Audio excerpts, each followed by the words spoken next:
So, Pete, Lawrie Winfield, thanks very much for talking to me today for Keep Cardiff Live.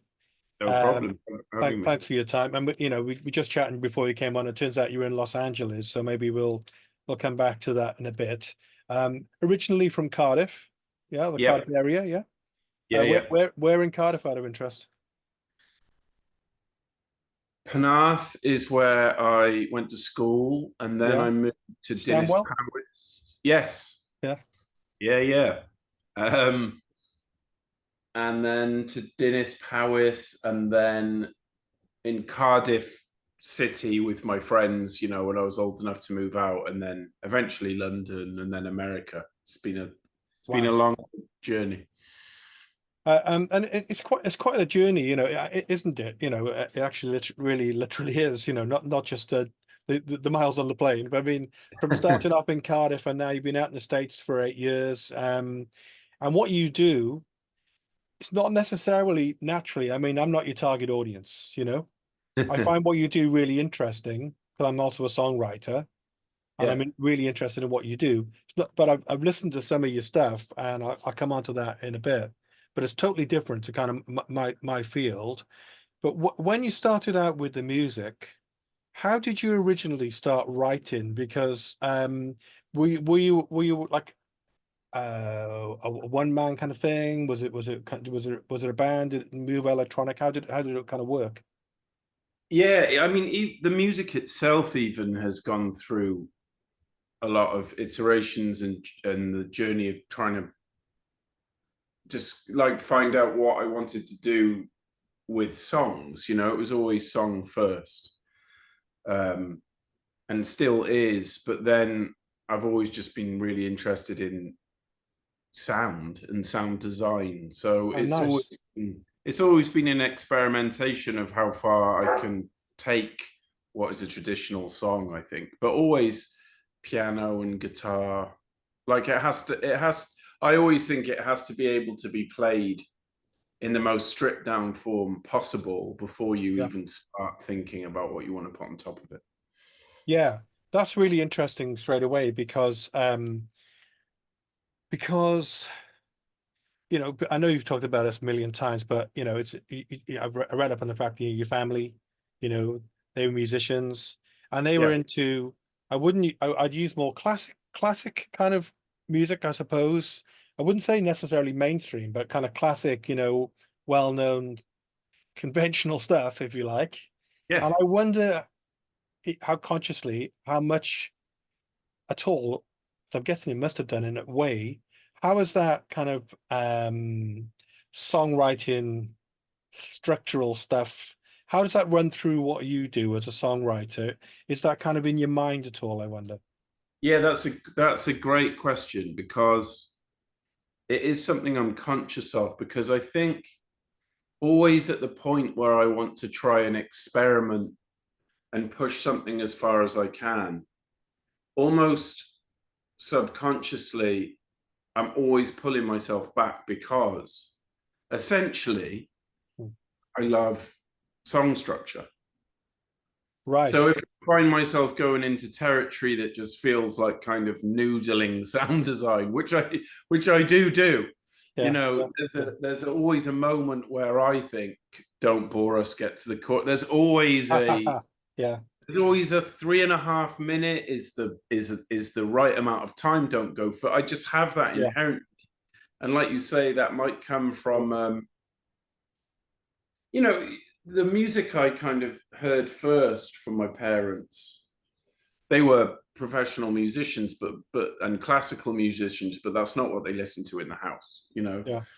But I Was think there was a bit of a mixture. Like my mum was a big Elton John and a bit of Stevie Wonder and Nina Simone and things like that. But then my dad did veer down slightly more experimental paths, but similarly in the sense that he loved Pink Floyd, right. who is quite a good example of experimental, but it's a great song, Yeah. Yeah.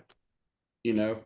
So I think it was always a bit of a melting pot of that. But so yeah, like you said, songs are at the heart of it. a great song played on a piano or acoustic guitar by anyone is always gonna. That's the core of all of it, I think. And I think I read in one of the articles you said you always start with the music and you kind of go from there. So when you is that something sometimes you just noodle around and a tune comes into your head, or do you wake up with, and what would you the go-to instrument? Where would you start the songwriting process? It's changed over time. Very much at the beginning, it was music because I never even considered myself to be a singer or considered that that was something I wanted to do. Hmm. It was always music first. I actually wanted to do film scoring and that kind of thing because I have this love of film. But at some point, I just started wanting to write words to the music. And then it was a bit of a case of, well, no one else is going to sing it. You Right. know, Yeah. I certainly don't. If someone says, "What do you do?" the last thing I would say is singer. To me, it's like a layer that sits on top of it. I love writing the words and making the music, but yeah, so music first is often the way, and but more and more it's been drums first for some reason. Yeah. I don't. Well, like a loop or something. Yeah, exactly. Just a sense. It helps me write or try and do new things with the phrasing of words. So it helps me just to think of like the words as more of a percussive layer. Yeah, yeah. And it just keeps me excited about writing is to try different techniques, basically. So I think it's a posh word for that. Is it cadence? Is that the word for that kind of Yeah, thing? yeah, I don't know. Yeah. Like, so you're kind of playing with the kind of rhythm of the words, and that then is aligned to the loop, and then from that an idea grows. Is that right? Yeah, sometimes the rhythm of the sometimes on this album I had more than ever before. I had the ideas for what I wanted the songs to be about before I wrote the songs. Um, Right. like I had the album title years before I made the album, so I Yeah. knew there was an idea. Um, Concept album's a bit of a dirty word, so I don't want to say that, but I definitely had a theme I wanted to run through it. So words came more first on this one, Hmm. but then it was a process of, like you said, the rhythm of the words, and then trying to figure out what words would fit into that rather than I don't think I've ever sat down and written a whole song in one go and then Yeah. record it comes in bits as I go along. And then when you did that, then you went like this, right? So do you sit down with the guitar firstly? I didn't even know that. Yeah. Um, you know what? It's been a long, long time since I've done that, but I was recently thinking, like this album was very much a kind of I wanted to find a love again of just doing it at all, but that meant experimenting with instruments and sounds like I did when I was a kid. But now that that's released and out, and I love it and I'm really proud of it, but I've just been looking in the corner at my acoustic guitar and thinking, it's been such a long time since I've just done something that stripped down and that Yeah. simple. There's a real beauty in that I kind of, it goes through changes, but I'm in a bit of a period of wondering what it would be like to make a very acoustic stripped album. Yeah. I mean, that's really interesting because we're talking about Visitor now, yes? Yes. Yeah. Um, like when I hear your stuff and I listen to some of the stuff, you know, um, I'm kind of quite conscious of uh the kind of it takes me almost into a kind of like a dance environment in a way, it's very Mm. rhythmic and kind of Yeah. it's not necessarily my natural territory. I just been speaking to a Puerto Rican dance psychotherapist who's a friend of mine. She's been trying to get me to move for years, and I can't move to save my life. So that's why I struggle with that stuff. But it's like there's a big difference between taking a song and delivering it in a more of a kind of an acoustic stripped down way versus taking a song which you've kind of built and layered and then thinking, oh, that song still works when you strip it down. Do you know what I mean? Completely agree. I would say that reverse engineering it like that, Hmm. it's seldom that works. But if you start with the song, Yeah. I find it's why I started with production by remixing other people's. I was a songwriter first, and then as a means to recording my songs, became interested in production. But then Right. through that process, I fell in love with production, Yeah. and so I started my kind of production world in terms of the world hearing what I was doing, or at least releasing stuff by remixing other people's music because I I was really interested in that thing you just said, where if the song was really good, and I got some amazing opportunities, like I remixed Royals by Lord and a song by The Weeknd and some really great songs. And always the better remix was when the song itself was a great song. And because then I realized you can mold and shape a great song and dress it up in a kind of even different genres, let alone productions. Yeah. Yeah. But reverse engineering that much, much, much harder because you're trying to turn it into something. Hmm. It's like that. You see that all the time when you hear amazing covers of songs Yeah. that reinterpret it completely differently to the Yeah. point where you're shocked to discover it's not the original, Yeah. which just goes to show a great song can just Yeah. Yeah. live and live and live. So that's why I think there's God. I'm go. Forgive me. I could go on a tangent about this forever. But It's all about the tune, isn't it? Really, it's about the hook. yeah, yeah, It and begins with that's that. Do you think? totally, and Yeah. that kind of gives me hope. You hear all these conversations about AI and how that's Yeah. going to, Yeah. but Yeah. essentially, I think we're always going to connect with a great song. Yeah. That's a good one. I'll come back to that. I like that. Because I had a closing question which that ties into. Um, Tell me a little bit about when you were producing the first. Was that in Cardiff? Was it? Before Until the Ribbon Breaks, I did. I was going under the name Pete Lawrie, and it was much more of a singer-songwriter thing. It Oh was yeah. acoustic, and I signed to Ireland in the UK, and I did that for a while, and it was completely different to what I was doing now. And when that ended, it was Until the Ribbon Breaks was almost an intentional. I want to just do something entirely different because I've always loved music across all genres. So Yeah. there's a folder with 20 bands I've never started because I'm like, oh, what would it be like to make a punk record or. Yeah. um, and I think that's why I've always like a sampler has been central to my music making because you can just take bits of everything and smash it into a blender. I've always loved that. I find genre to be a bit limiting.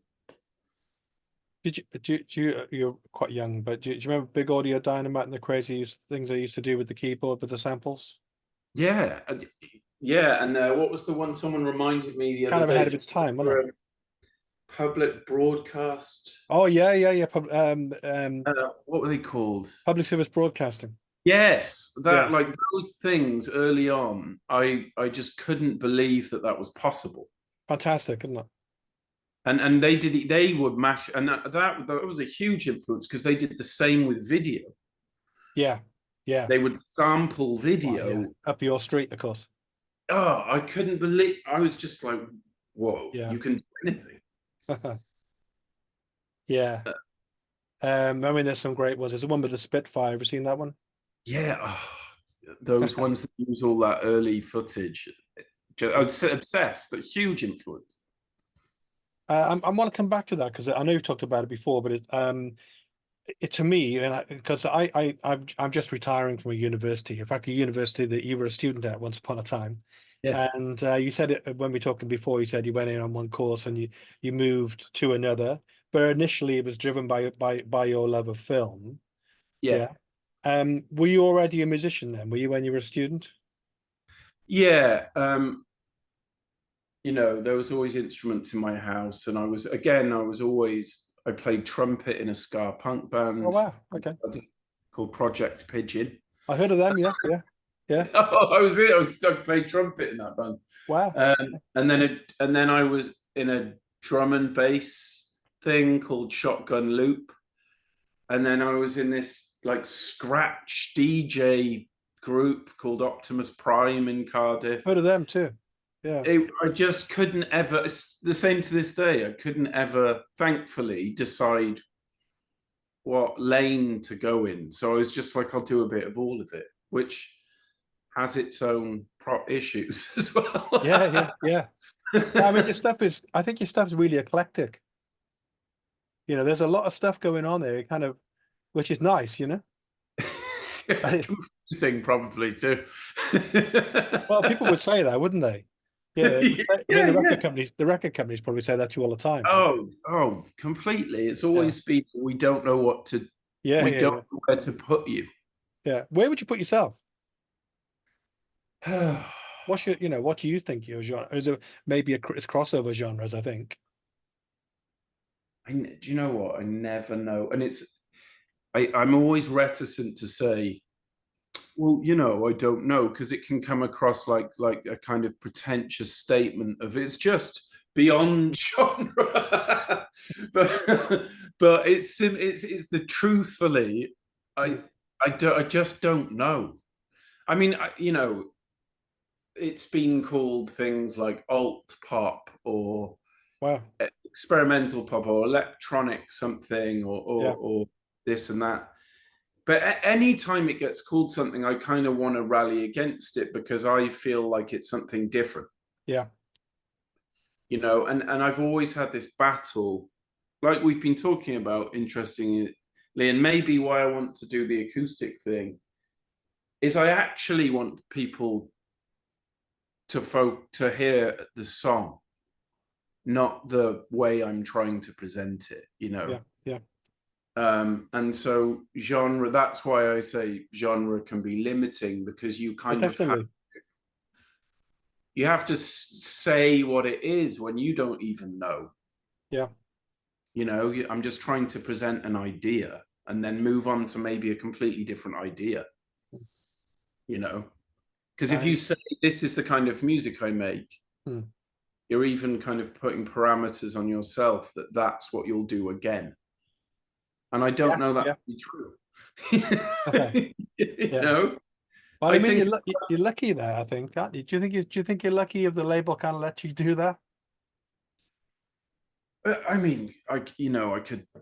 The label is an interesting one because I've been signed to all iterations of labels. Like I said, lucky enough to sign to Island, and then Until a Ribbon Breaks, the reason I moved to the States is I signed to Universal over here.